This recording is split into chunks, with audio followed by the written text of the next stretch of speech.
Thank you for visiting Past the Wire TV, the YouTube channel of PastTheWire.com.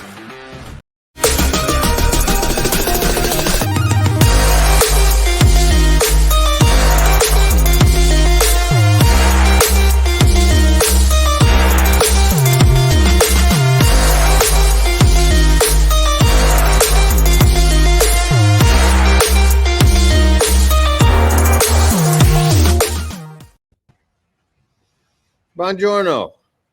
Hey, John. How you doing? I'm good. How are you? Pretty good. Pretty good.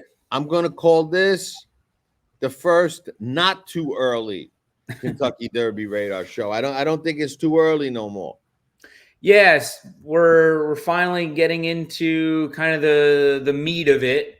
And, like you've always said, you like to see how horses improve from 2 to 3, and from here on out we're going to see how they make that jump. So yeah, definitely not too early, and I think the handicapping needs to start right about now so we can be prepared come May. I agree.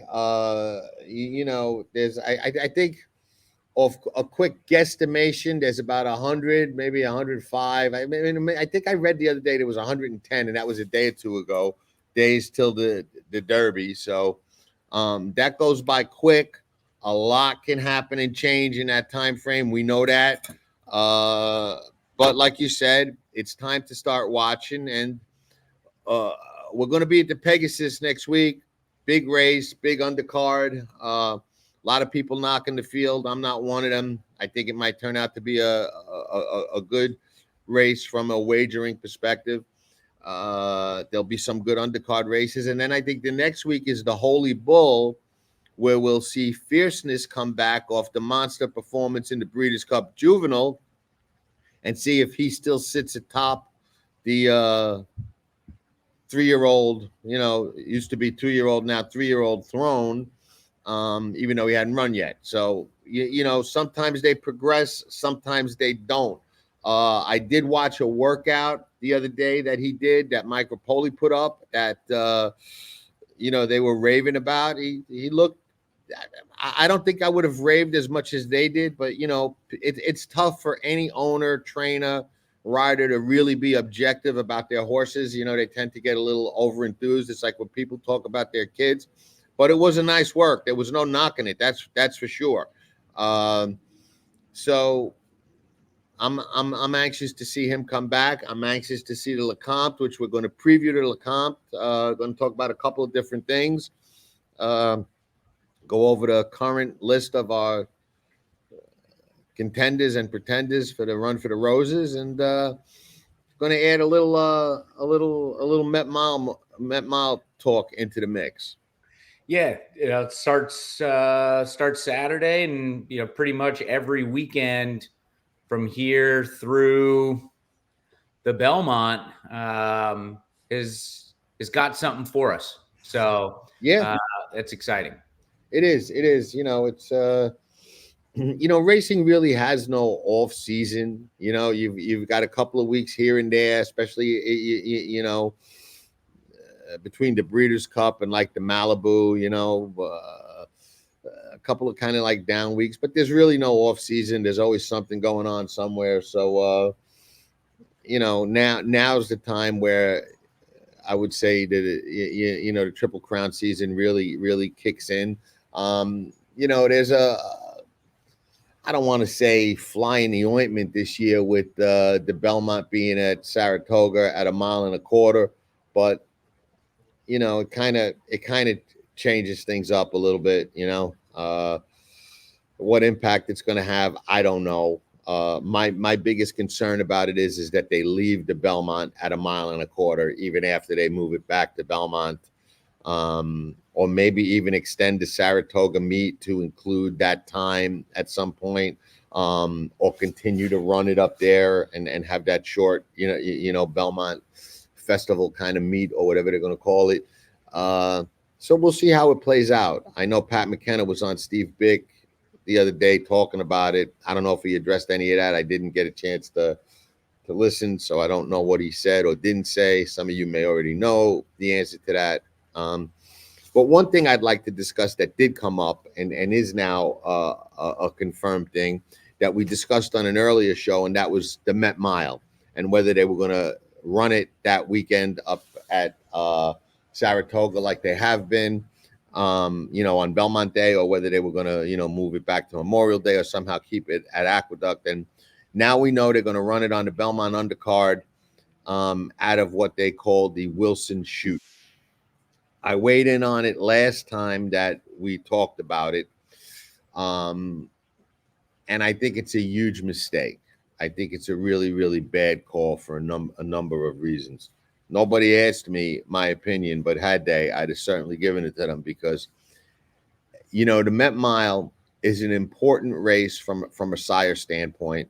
It's an important race during the racing season.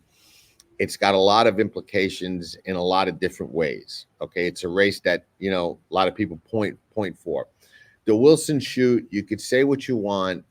It's an awkward configuration at best. Okay, it's a horrible configuration at worst. I'm not so much a stat guy, and I like to believe that the really good horses, which is what you see in the Met Mile, and the best horses find a way to win and find a way to overcome those kind of adversities and obstacles. But they only run 10 horses, so they say, out of the Wilson Chute. So that limits the field to 10, which they may or may not get that many in the Met Mile anyway. So maybe that is or isn't an issue.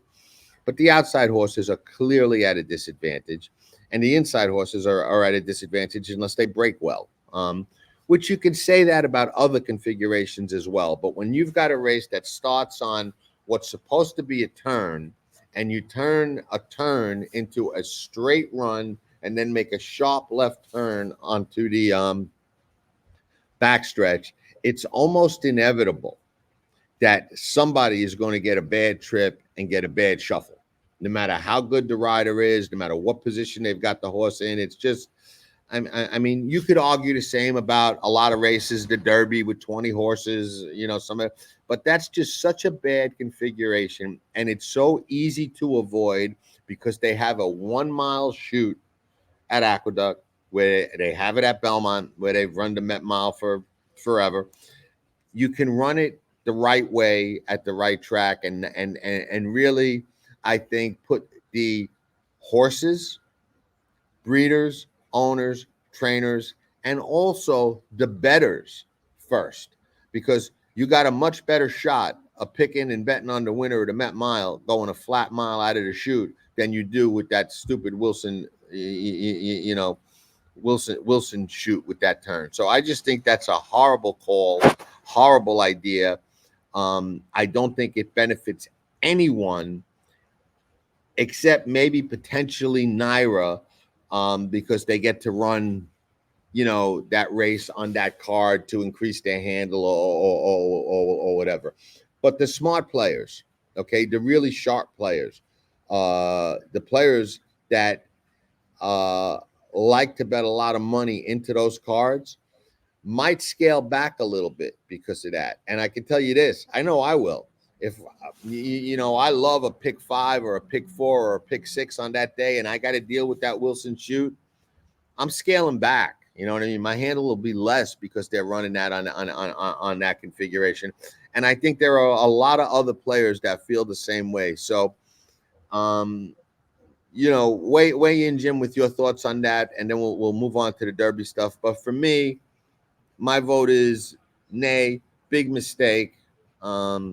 Just a bad call. Yeah, I don't necessarily disagree. I'll look at it from the opposite angle, though. It'll be interesting to see how many horses enter, and then how many horses that draw the far outside, if they stay in or not. Scratch, yeah. I think that will be something I'd be looking towards, to make some sort of, silent statement or silent protest. If you have horses that draw 8, 9, and 10, if they're all scratching out. Though I will say, you know, when they announced that the Wilson Chute was going to be used, whatever it was, 3 years ago now at this point, everybody was complaining. And yes, the configuration is awkward and you know, does provide its advantages and disadvantages where you are in the gate, but it's been fine. You know, like I think a lot of those complaints, you know, might be a little bit overblown. You know, we haven't seen, you know, any, you know, thankfully any catastrophes using that configuration. No, there haven't been any accidents. The times are very slow. I will tell you that. Yeah. And you know, for a race like the Met Mile, that's something I'm sure that owners and breeders don't really want to see. But it is what it is, and it's something that creates a bit of a, you know, I don't want to really use the word obstacle, just another really angle to consider, because when you handicap rare horses coming out of the Met Mile and you look at the times of the race, you kind of got to adjust for that Wilson Chute, you know? Yeah, that's true. I'd be curious to know though, like, and I don't know this for a fact, but it seems like every replay that I've watched of races coming out of that Wilson Chute, it's always just seems like it's on an off track. And that was probably because, you know, last year everything was pretty much run on an off track at Saratoga. But, you know, I'd be curious if somebody out there did like a real deep dive on the races coming out of there, beyond just looking at what post positions win or lose. You know, just kind of what the overall track dynamics are and whatnot. And, you know, like you said, it does add to the handicapping puzzle and all of that, depending on, you know, the horses that you like and where they draw. But, you know, I think they're going to try it. Naira's going to try it. You know, I think this Belmont at Saratoga weekend, this festival is going to be unique. And, you know, I'm not going to knock them for throwing stuff at the wall and see what sticks. You know, they've got 2 years up here for the Belmont, it sounds like. So I've got no issue with them seeing what works in year one, and then we'll see if they make adjustments in year two, depending on the feedback. And I think the feedback will be the betting handle and trainers scratching out of that race if they're drawn to the outside. I'm going to close with this that was tweeted by Ed DeRosa. Everybody, or mostly all of you, know who Ed DeRosa is, okay? A couple days ago, Ed DeRosa tweeted out from his Twitter account, looking at numbers out of the Wilson Chute, Saratoga, posts 8 through 10, never have run more than 10, so they've never run more than 10, are 2 for 60 with an impact score of minus 71% and an ROI of minus 72%. So 2 for 60 with an impact score of minus 71% and an ROI of minus 72%. 2 for 60. Yeah. Not good. Okay. Favorites in posts 8 through 10, okay, are 0 for 7, incidentally. Favorites in posts 1 through 3 are 20 for 44. With a plus 17 impact and a plus 7.8 ROI. Huge advantage to horses drawn inside under Wilson Chute. Met Mile dreams out the door for those drawn outside. Now, that was tweeted by Ed DeRosa, and it sounds like it's his opinion, but it's really not, because he's citing facts. He's just, you know, spinning his opinion to it. So when you've got, you know, 2 for 60 against nearly 50% from the inside posts, that's a tremendous statistic that just jumps out and screams. Like he said, if you're drawing an 8, 9, and 10, you might as well mail it in and scratch and go home, unless you think you just got a far superior horse that can overcome that, you know. And in a race like the Met Mile, you may see that, because if you've got like an uber fast horse like a Matoli or somebody like that, that horse can break out of the gate from any post position, clear the field, and get to wherever he wants in that short period of time, and maybe take them all away. But you'd need a horse of that caliber probably to win from out Right. there. So. Yeah.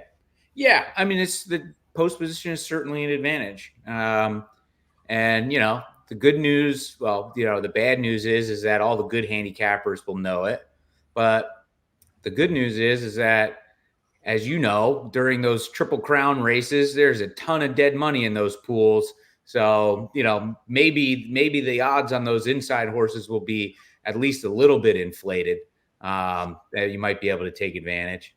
I'll tell you something that you, because you brought that up about, the smart handicappers will know that and see that. Okay. And that's true. A lot of us see the same things. We all see the only speed. We all see races with tons of speed in the closer. We all see those things. But one thing I've noticed, and I grew up, gambling has always been a big part of my life. Okay. I grew up, playing poker, dealing poker in clubs in Brooklyn when I was 16, 17 years old. I was cutting school to pitch quarters and shoot craps when I was, 14, 15 years old. I've been going to the track since I'm 5. Okay. Almost born there. My mom was at Belmont Park the day before I was born and a few days after I was born with me in a stroller. So I've been around the game my whole life. And one thing I've noticed about gamblers, even the good, smart, sharp ones, okay, not all, okay, but it's very difficult sometimes to apply sound betting principles and overcome inherent biases. In other words, what I'm trying to say is that a lot of people that are even good handicappers and sharp and know the stats that we said will come up with a horse they like, or been following a horse, or have a bias or an affinity for a horse, and that horse draws the 9 hole, and they don't factor that in, and they just bet him anyway as if he was in the 1, 2, or 3 hole, and they just, kind of bet with their heart instead of their head, and that's an inherent flaw of gamblers. Okay, many of them, not all of them, but it's an inherent flaw of many gamblers, and one of the reasons why there are so few successful gamblers, in my opinion, because it's very hard to really separate those inherent opinions. It's like, people who think they know who are going to win the Breeders' Cup Classic a month before the race, even though we did. Generally speaking, you're wrong when you think that. If you think who's going to win the Kentucky Derby now, you don't even know who's going to be in the gate. If you think who's going to win the Pegasus now, which is a week from Saturday, you don't. They've got to draw the race. You've got to look at the PPs, and you've got to do that objectively without a preconceived idea. In order to be successful long term. You may be right once or twice, but long term, suicide. Yeah. All right. Well, we'll see. We'll see what happens this whatever, June, late spring, early summer. Derby time. Okay. The not too soon first edition of the Kentucky Derby Radar Show. I got to say this. I'm just going to lead off with this. You can weigh in. I think that the Bob Baffert ban extension or continuation or whatever they want to call it, I think at this point is a little ridiculous and embarrassing for Churchill Downs. You've got the president or the CEO, Bill Carstagen, or however you pronounce his name, saying on video, no violations. He's welcome to run after the ban. The ban's over. They're holding a grudge. It looks petty. It looks spiteful. It looks cheap. It certainly doesn't speak to integrity and leadership and fair play. And honestly, I know a lot of people will disagree with this, but I don't think it's in the best interest of the game to, force a top barn and top owners to move horses. I commend Starlight Racing for coming out. Respect to those guys, for Jack Wolf and company, for them coming out and saying they're not moving their horses this year. They've had enough of it. The owner of Los Alamitos said the same thing. If his horse is good enough to go, he's not moving them. I suspect there's a couple of other owners that may do the same thing. And I think it's a good call and a right call, because I think the Kentucky Derby has a little bit too much power and likes to, bully people with that big stick they swing, and I would never let anybody tell me who could train my horse. You know what I mean? If you told me I had to move my horse or I couldn't run in your race, I'd be like, okay, there's a lot of other races, Now, if there was a legitimate reason, if the ban was originally until we decide that we're going to let you back, if they didn't publicly say that, we are going to let you back if there's no violations, which they did publicly say, it's a different story. But they didn't do any of that. You know what I mean? They moved the goalposts, when you got in the red zone, so to speak, NFL season. So we'll use that analogy. And to me, that's just not fair play at all. And I'll add something to it, because it's our show and we could pretty much say or do whatever we want. I'm a little disappointed in the NTA, the National Thoroughbred Alliance, and Mike Rapoli, because I think this was a perfect position for him to show. Now, I don't know where he stands on the matter, okay? And I definitely know that Bob Baffert is probably not somebody he wants to have to compete with to win the Derby, because Bob wins a lot more than anybody, and he's got Fierceness, the favorite, going in. So, maybe he's glad that they banned him. I have no idea. I'm speculating. But I think this was a good chance for the NTA to step up and make a statement and say, you know what? This is not fair. This is not fair to the owners. This is not fair to the trainer. And you're moving the goalposts, and we're not okay with this. Okay? If it was his horse, he would do that. And that brings me back to my original concern about that organization. Is it something that is a coalition to help everybody, or is it, potentially self-serving? And I think this was a perfect example for him to say, you know what? You're wrong. It's not self-serving. Look, we got somebody's back who's not me, So to me, it's very disappointing, and it kind of makes the Derby a restricted race. You know what I mean? Bob bets. Let's face it, it's the Bob Baffert rule.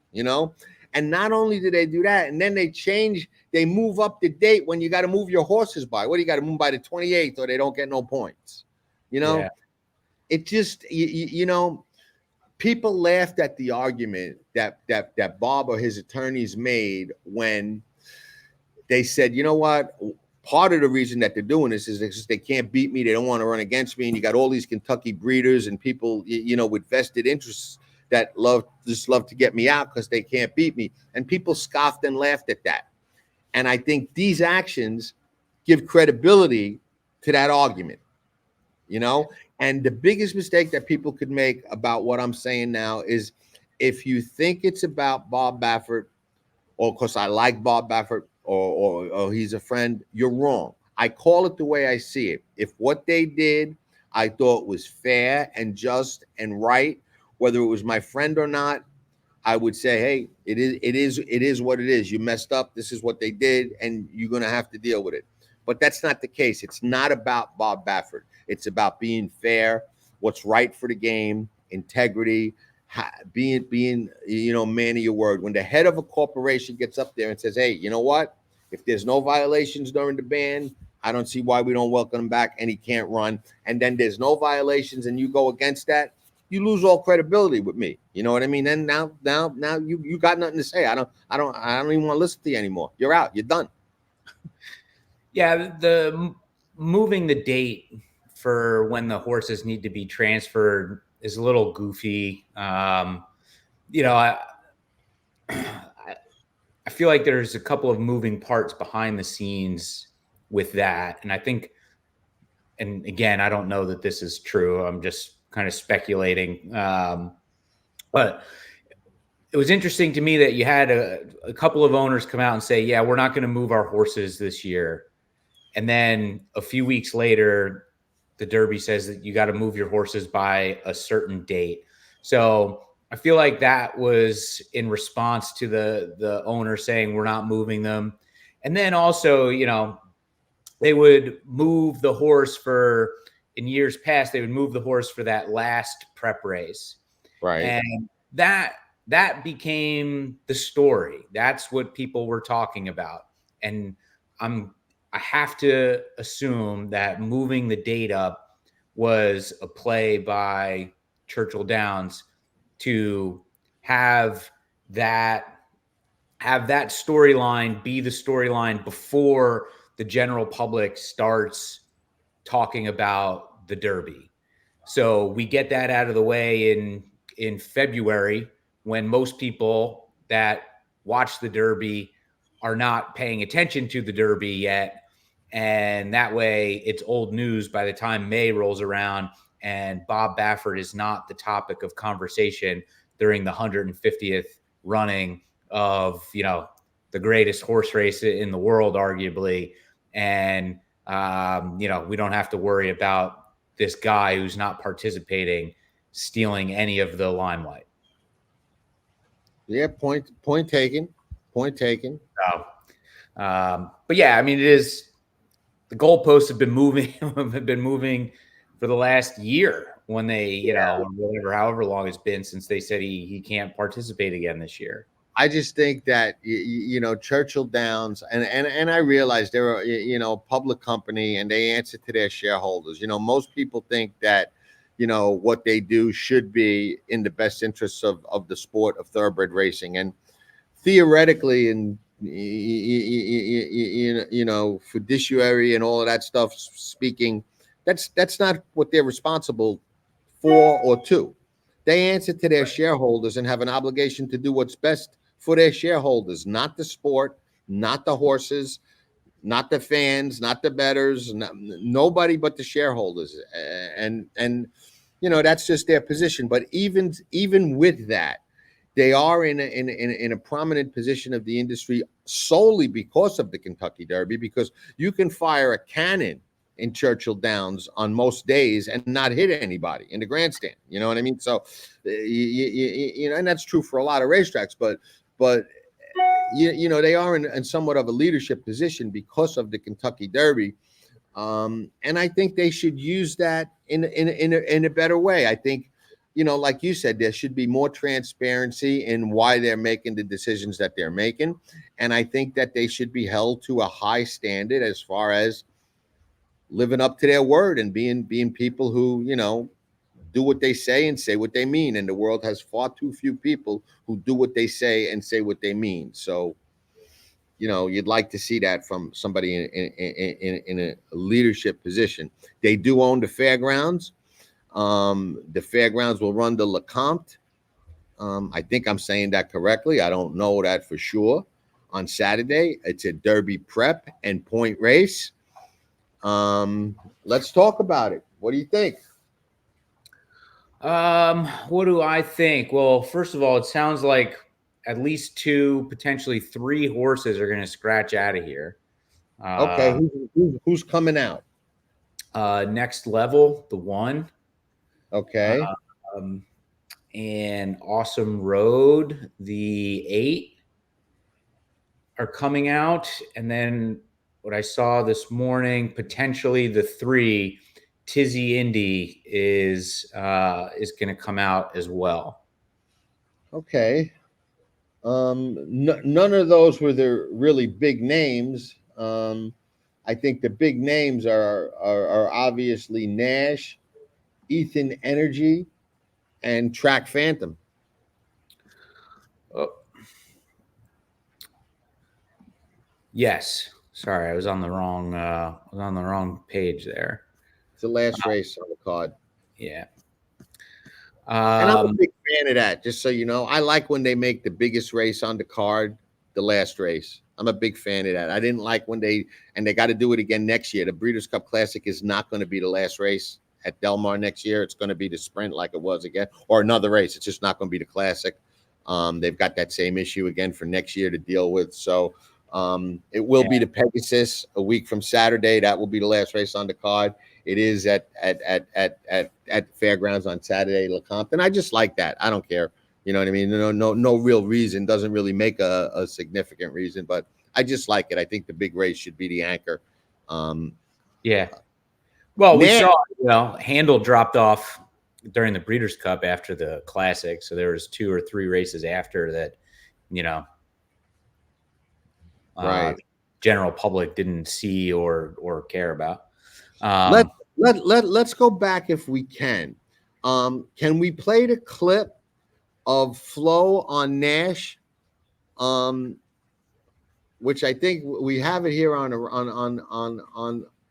the right here. I know I see it here. I don't know if that means we can play it easily. I think we can. You have it? I don't think I have it. I've got it. I'm going to try it, and if it works, it works. If it doesn't, it doesn't.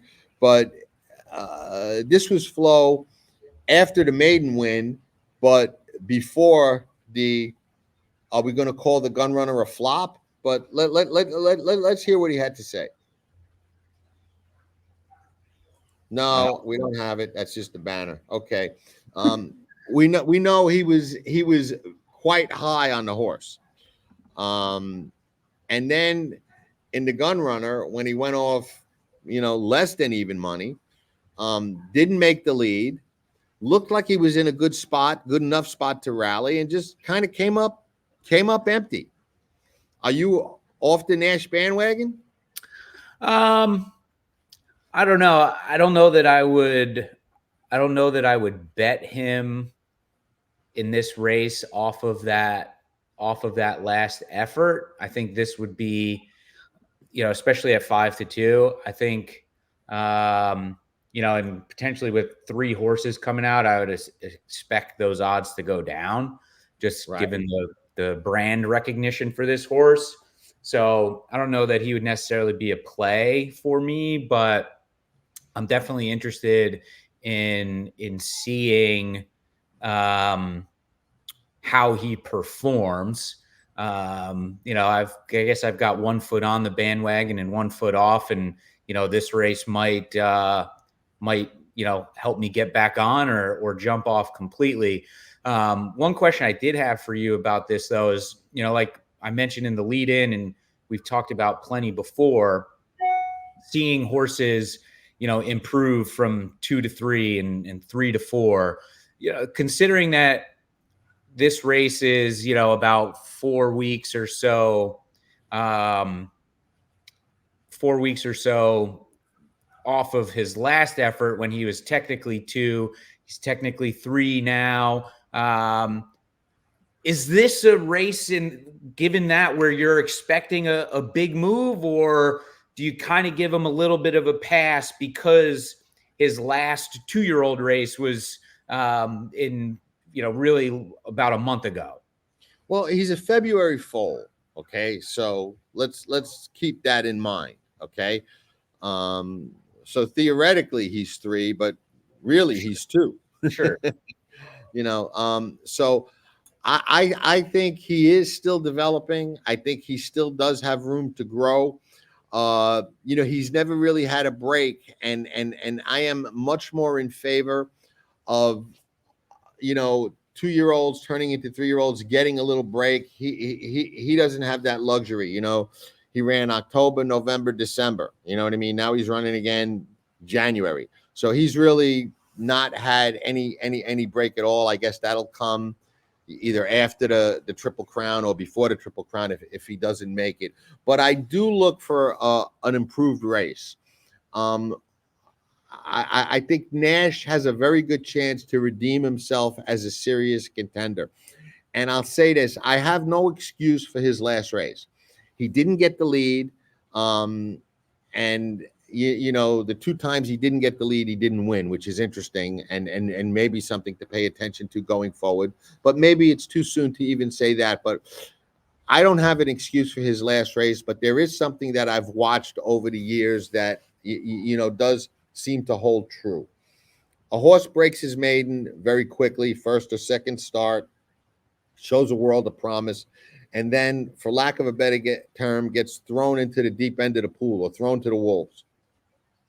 He goes right from that, easy maiden cruise control win into a stake race. Now, mind you, I get it. It's, lightly raced horses, so it's not, like an experienced, stake race with a lot of grizzled veterans.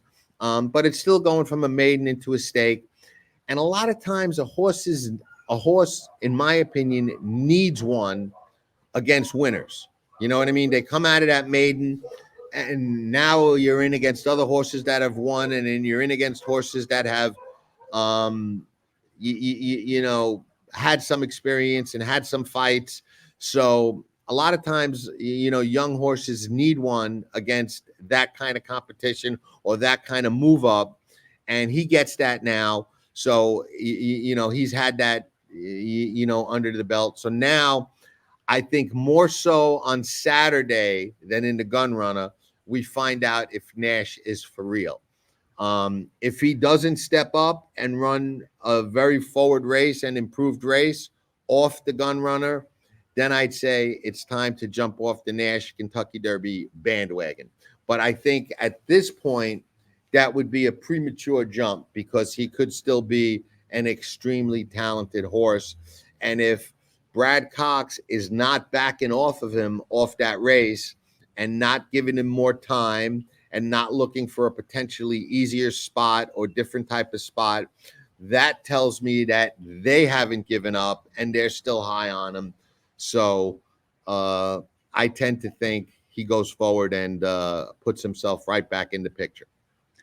Yeah, the lead is interesting to me, and looking off to the side here at some Brisnet figures, and his race 2 back when he broke his maiden, where he was forward and in the lead throughout and drew away in the stretch.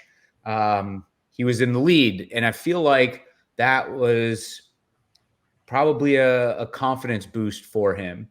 Because if you look at the other races where he didn't have the lead, horses are passing him, or the gap between the leader and him is widening towards the end. And I don't know if that suggests that, he gets a little discouraged when he sees a horse in front of him towards the end of a race and doesn't want to compete anymore.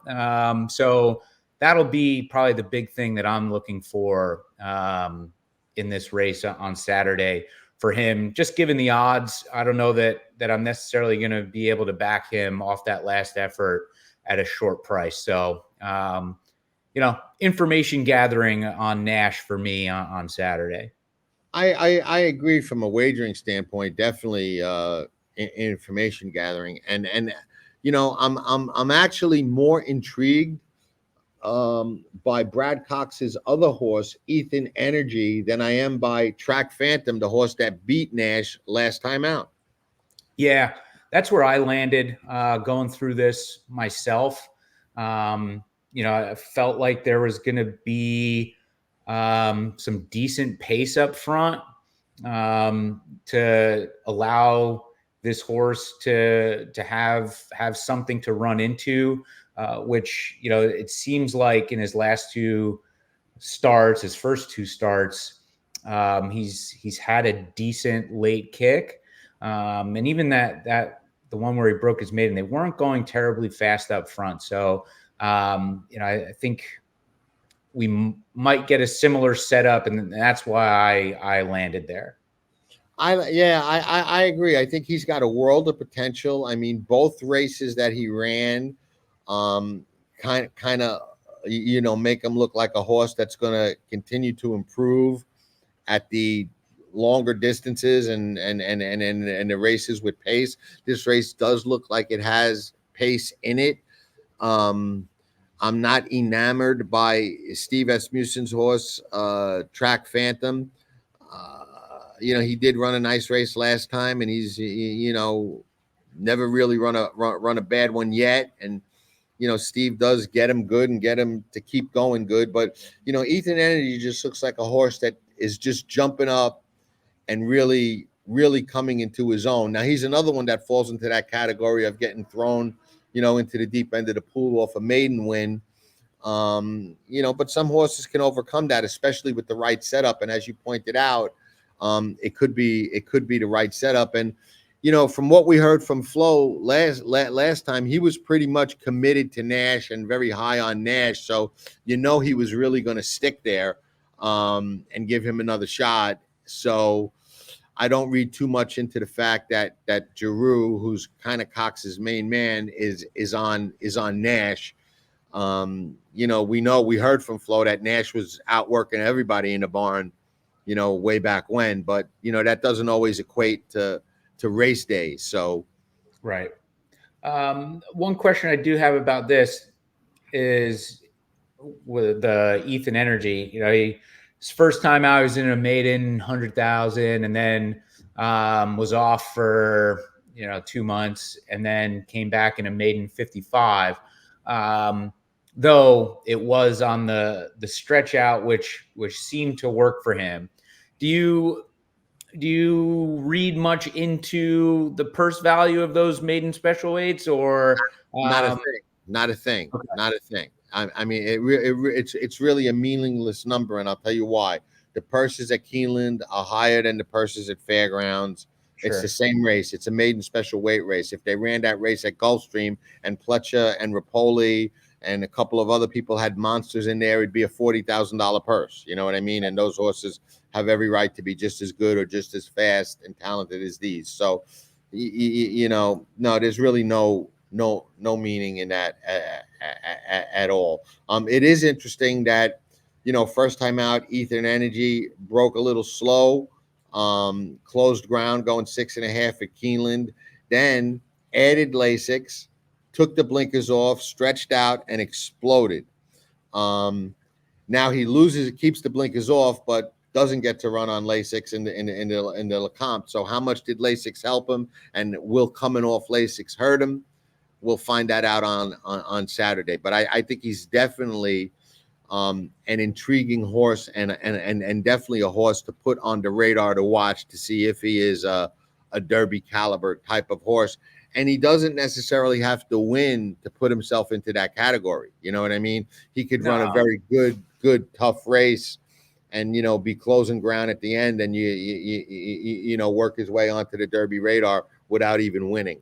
I would almost even, say that it would probably be more advantageous for him moving forward if he finished, a closing second or a closing third.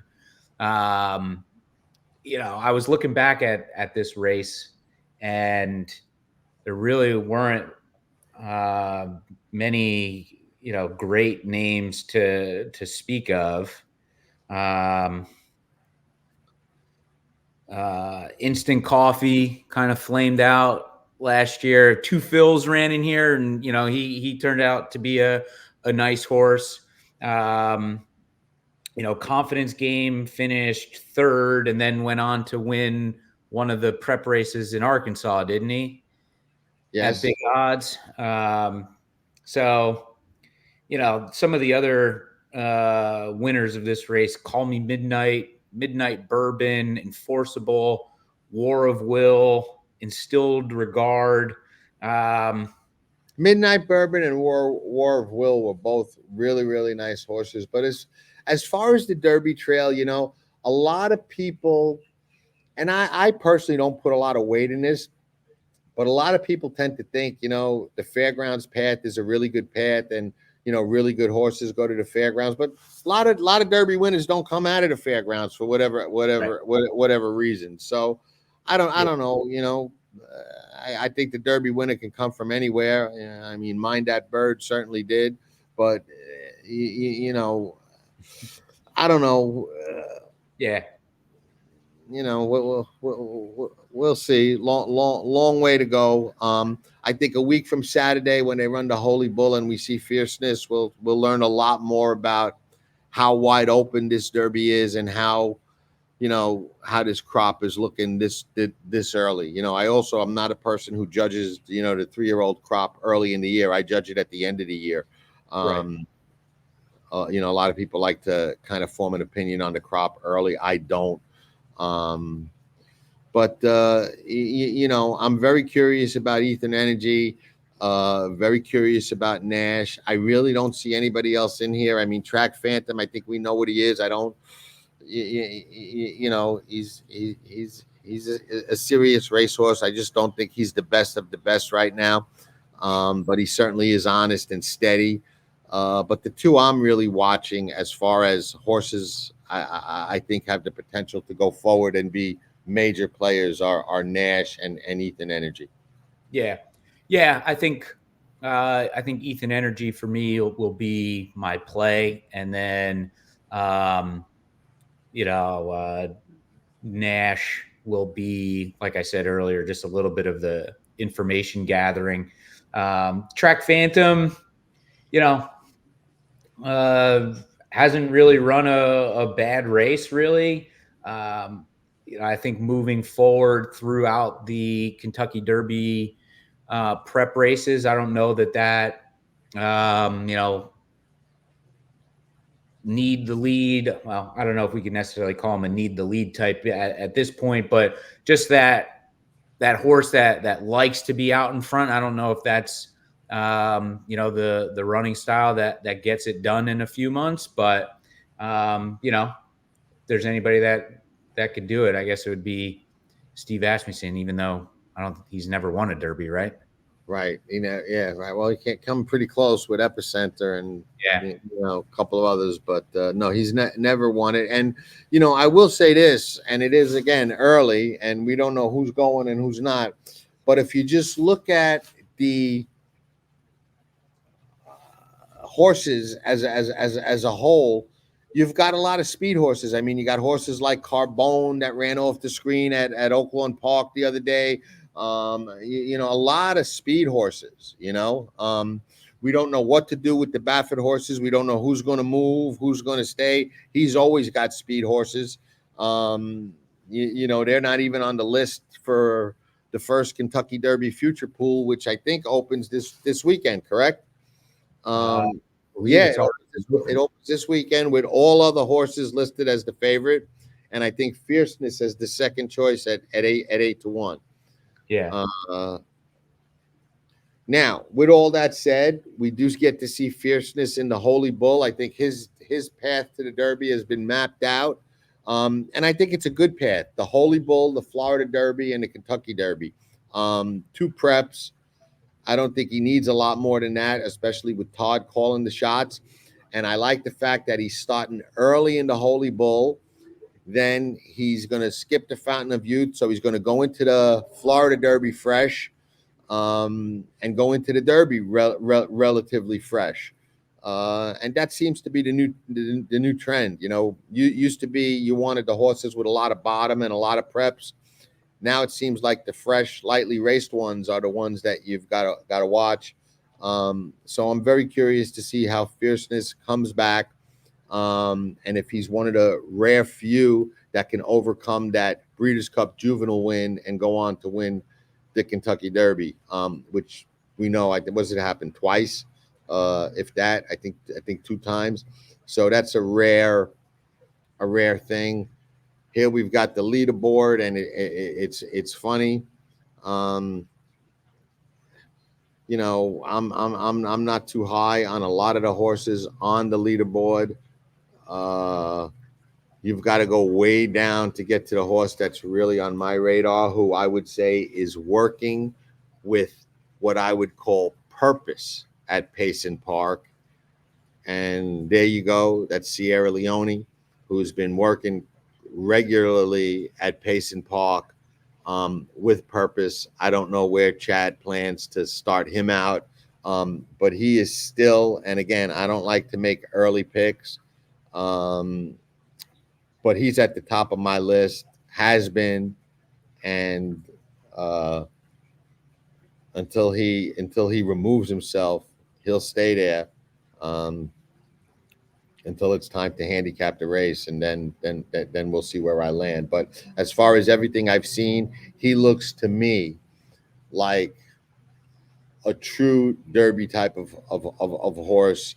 and a true developing type of horse. So I think he's really developing nicely. I love the way he's working at Payson Park, and I can't wait to see where Chad runs him and what path he takes with him. And I will say this about Chad. They say quote turf trainer. Bullshit. He's a great trainer on any surface. He's got a Hall of Fame resume on the dirt, without question, already at this point in his career. And he hasn't won the Derby yet, but I think he's brought his contenders to the Derby as good as anybody that I've ever seen bring a horse to the Derby. And when they're not quite ready for it, twice he skipped the Derby, and won the Preakness with cloud computing and early voting. So if Sierra Leone's there, look out, because he just screams Derby horse to me when I watch his replays. And I've been going back and watching all of his replays, and it, like I said, he screams Derby horse to me. Yeah. Like Zandon really sticks out to me. What's the one big criticism that a lot of people have of the Derby, and there being 20 horses and whatever, like these horses run and then we never hear from them again. But you had a horse like Zandon who won the Bluegrass, ran third or fourth in the Derby, and then ran second, third, or fourth in every other race for the rest of his career, and ran through his 4-year-old season, and was by all accounts a top quality stakes horse, even though he didn't win all that much. He won one more after that, right? He had a hard time winning, but he ran against the best. I mean, he ran, I think, second to White Barrio in that freaky Met Mile, which was probably one of the best races run last year. So and I'll say this about Zandon, and I've said it before, he wasn't as good as some of the better horses, both in his 3- and 4-year-old years, but he was brought to the Derby to peak on that Saturday. And he did peak. He just wasn't good enough to get it done. I mean, he hooked Epicenter. He was right there. He gave Epicenter all he could. He showed up. He couldn't quite handle Epicenter, and then Rich Strike ran that fluky race coming up the inside and beat them both. But he was brought to the Derby as good as a horse can be brought to the Derby and not win. He just wasn't good enough to win. But he showed up.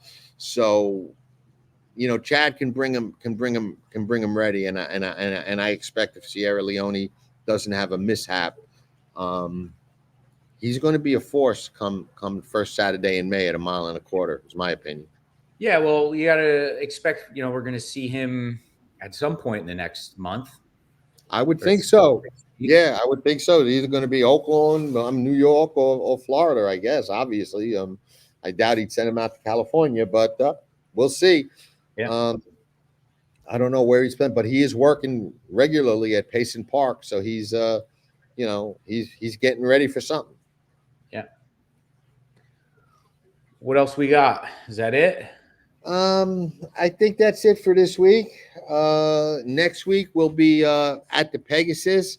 We're going to try and do some live previews of the races from the track. We'll have some interviews, talking to people.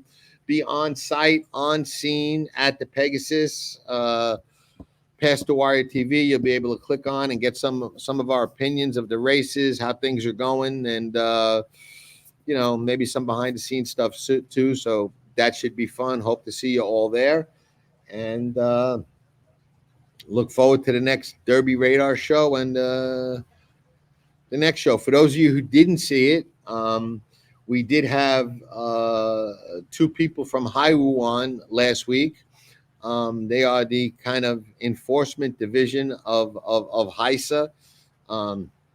I think it was an interesting conversation. We asked some tough questions. They gave us some answers. You may like them, you may not like them, but I think they took the questions well. I don't think we really threw any softball questions at them, but I think it was an interesting conversation. So if you got questions about Haiwu and how they do things and why they do certain things, you may want to check that show out on Past the Wire TV.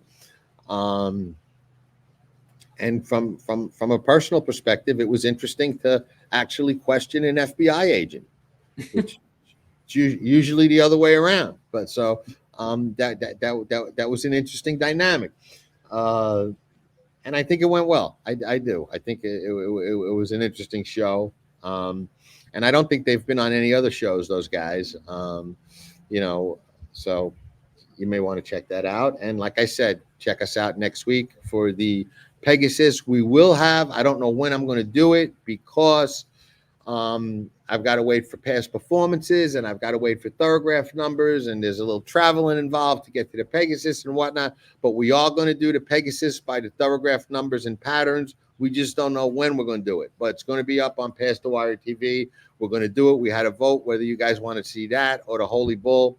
The Pegasus won by a landslide. Maybe we'll throw in a bonus and do the Holy Bull the week after that. Maybe not. We'll see. Depends how things go. But thank you, Jim. All right, John. Thank you. We'll see you next week. Yeah, thanks everybody for tuning in, and thanks for watching Past the Wire TV.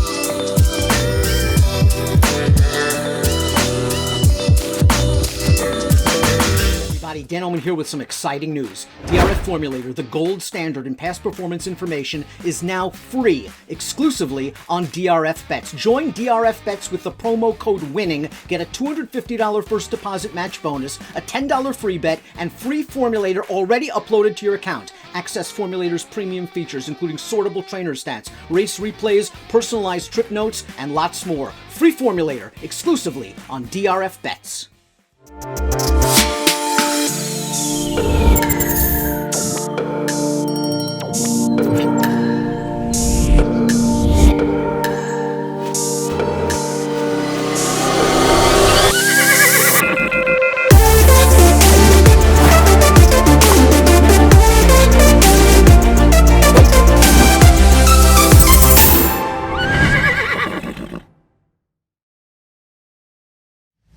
Tracking trips with Pick 6 King John Stetton. It's one of the best tools in horse racing for any level of player. It's your second set of eyes, spotting troubled trips, betting angles, track trends, horses to watch and favorites to fade, 10 figs, ticket structure, and more. At Tracking Trips, you're a friend with benefits. Not a member? You must hate winning money. Join Tracking Trips now. Visit pastthewire.com and we'll see you in the winner's circle. Remember, nobody does it better.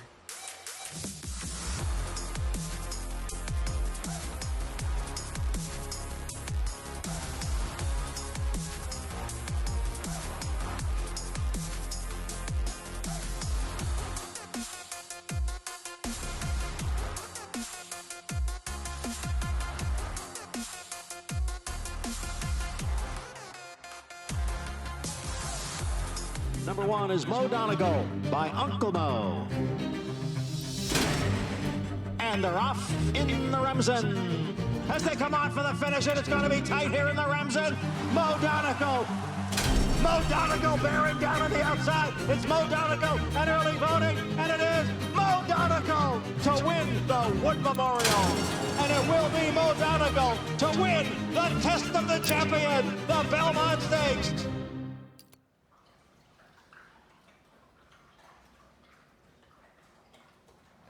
does it better.